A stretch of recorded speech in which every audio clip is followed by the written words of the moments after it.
The AMA Moving Medicine podcast highlights innovation and emerging issues that impact physicians and patients today. Hello, this is the American Medical Association's Moving Medicine video and podcast. Today we're joined by Dr. Kameryn Lee, whose pronouns are she and her. Dr. Lee is a fellowship-trained, minimally invasive gynecologic surgeon and a founder of a new consultancy called Radically Inclusive Consulting Collective in Rehoboth Beach, Delaware. She's also a member of the inaugural cohort of the Medical Justice in Advocacy 2021-22 Fellowship, which is a joint venture of the AMA and the Satcher Health Leadership Institute. Today, Dr. Lee will discuss what physicians need to know about providing gender-affirming care for their patients. I'm Todd Unger. My pronouns are he and him, and I'm the AMA's Chief Experience Officer in Chicago. Dr. Lee, thank you so much for joining us. You've said that transgender and gender non-binary issues often get lost in the larger LGBTQ plus conversation. So let's just start by talking about some of the unique challenges that this population encounters that physicians should be aware of. Thank you for having me, Todd. There are many challenges, and I can think of maybe 5 right off the bat. Trans people encounter poor physician education. Nothing worse than sensing a doctor's discomfort and poor confidence when you're sitting in an exam room, and then having to educate the doctor about yourself. It's a terrible feeling. Poor insurance coverage for gender-affirming medications and surgeries. Too often in our community, folks are self-medicating from hormones bought on the black market or in other countries. That's especially true for trans feminine folks who may want to use non-medical grade materials for body contouring. That is another big problem in the community. Violence, the question that's supposed to be asked at every visit, often that doctors skip because of time pressure. Do you feel safe in your home and in your surroundings? So that should always be asked. In our community, sometimes, a lot of the times, the answer is no. Politics and the miseducation of politicians. We've seen that happen, especially this year with trans and gender non-binary youth being very vulnerable from political attacks, especially from the right. And number 5 hits me very closely, and that's the killing of trans folks, trans women, especially Black trans women. Last year, over 50 murders were recorded in the United States, according to the Human Rights Campaign, and the overwhelming majority every year are Black trans women. All the more reason for you to ask us how we're doing when you see us, not just physically, but what's happening at home, what's happening here. Those are some pretty big questions and issues.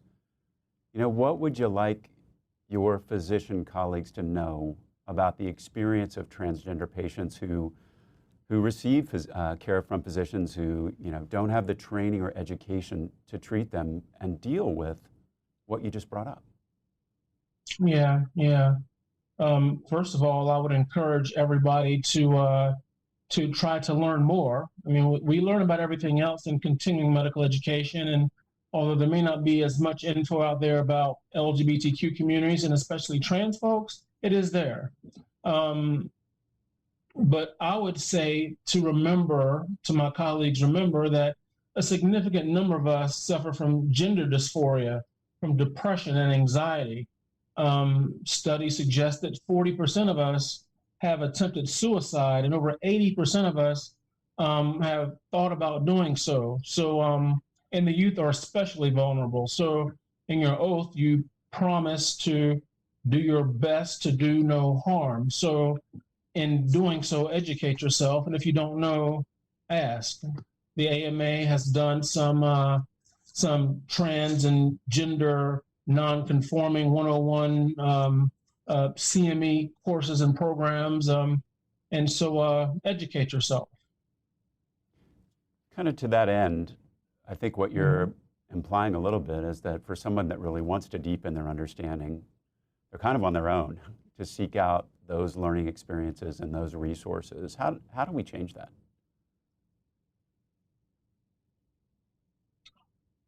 Really, Todd, the change has to come from medical education early on. It's difficult for any of us to learn things after we finished our training just because of how busy we are, because of the nuances of practicing, whatever else. But just like everything else that we've learned, a lot of it happens in medical school in the first couple years, during the clinical years. And that's where the initial change needs to happen. It should happen a little bit more downstream too, in terms of residency programs and board certification. But the problem really lies in getting educated early. And if we're not doing that early, then we're more unlikely to be able to catch up later. Dr. Lee, I'm not sure if I'm going to ask this question correctly, but how often would a physician expect to encounter a transgender patient in their practice, and is that something that is changing? You took care of the nation. It's time for the nation to take care of you. The AMA stood by America's physicians and patients during the pandemic, and we're not stopping there. We're fixing prior authorization, leading the charge on Medicare payment reform, supporting telehealth, fighting scope creep, and reducing physician burnout. It's time to rebuild, and the AMA is ready. To learn more about the AMA Recovery Plan for America's Physicians, go to ama-assn.org/time to rebuild.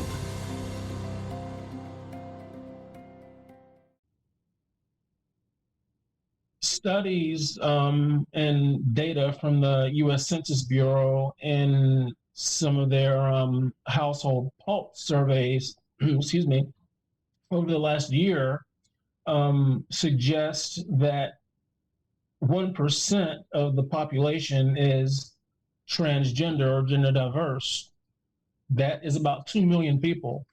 So all of us in medicine are going to see trans folks. You have to be prepared to see us. Some of us will talk about our being trans up front. Some may not, because we're afraid of how you're going to react. And so again, educationally, it's up to you. This 2 million people, you're going to come across us in the emergency room, in your office, on your operating table. So the responsibility is still yours to be able to learn just some of the basic things first. And again, if you don't know, ask, and there are people to ask, there are organizations to join, but we want you to be prepared to see us and see us for who we are. Well, that issue of preparation, then, it's an urgent one. And as a Black transgender woman who is also a physician, you have a really unique perspective to bring to this conversation. What would you like to share about navigating these issues personally, and how has that informed your work in this area? Yeah, Todd, that is that question hits home. I mean, I'm a physician, so I understand the details and intricacies of our inefficient system of healthcare. So if I have problems navigating the system, which I have, finding educated providers, finding those who understand what it means to be gender diverse,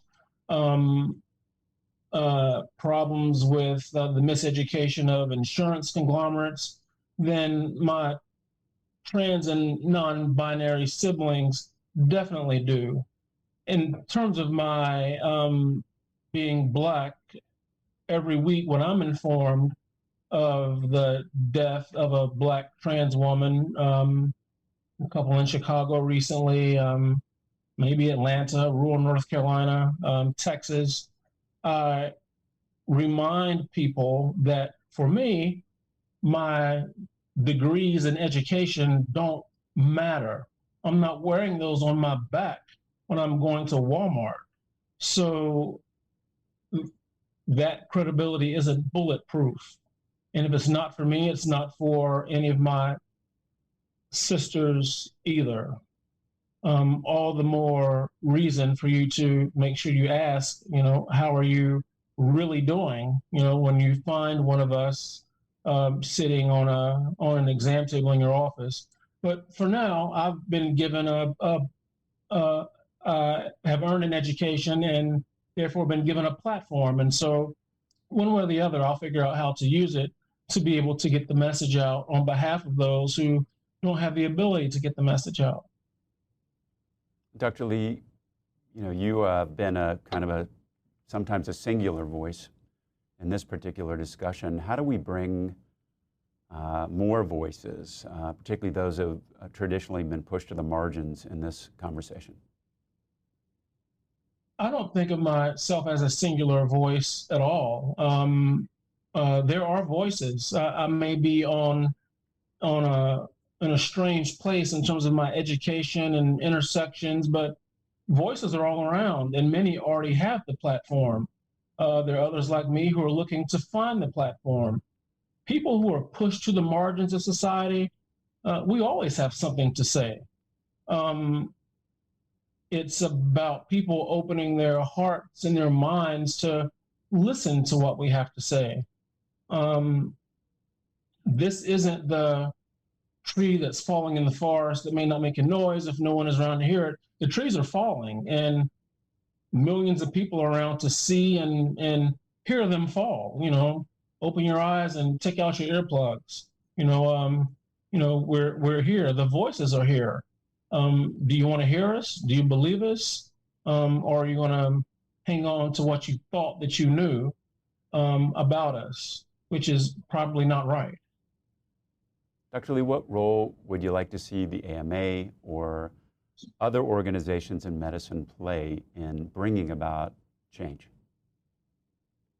The AMA, Center for Health Equity, has done an amazing job in its 3 years of existence. Progress has been made on helping physicians understand the concepts of equity and justice. The organizational strategic plan is now in its second year. A guide to language and narrative and concepts to help us better communicate about these issues is available.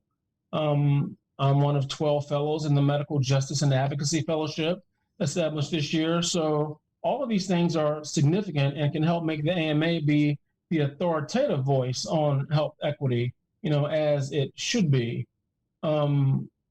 Most organizations lose sight of the very specific needs and issues that face gender diverse folks and folks in our LGBTQ plus alphabet soup.